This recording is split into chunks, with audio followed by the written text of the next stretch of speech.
For companies preparing for mergers and acquisitions, what kind of preparations do you think they should make in advance to avoid a legal risk such as an SI Act? It has big consequences, yeah.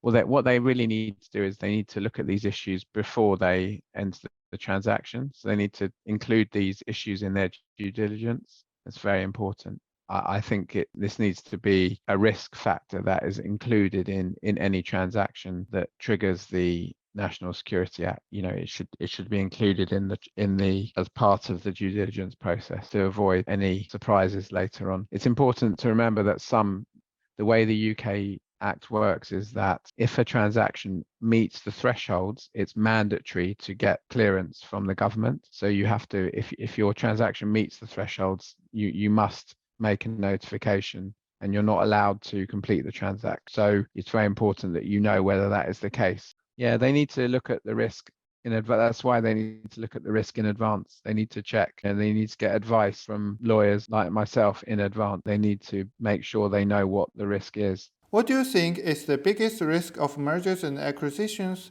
in the UK at present? I mean, I think really it's more about the existing regime, and they will adapt the existing regime. As I say, they are already looking at it carefully. They are giving thought to how to give guidance on it to people. So I think we will see more effort put into the existing act in the future, so it can be made more clear but also more adaptable for government's needs. So that's what we will see. How will the UK attract semiconductor investment after the NSI Act?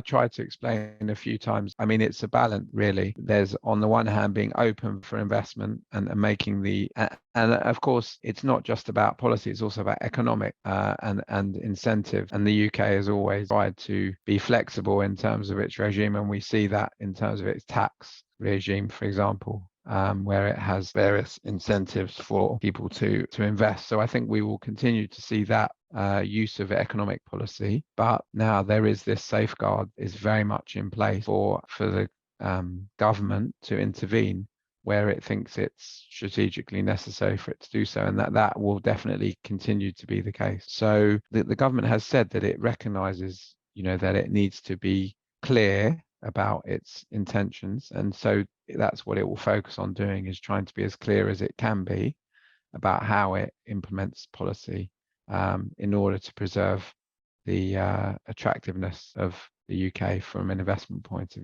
view. So it will continue to do that, but at the same time it will keep these powers in place to use when it feels able to do so.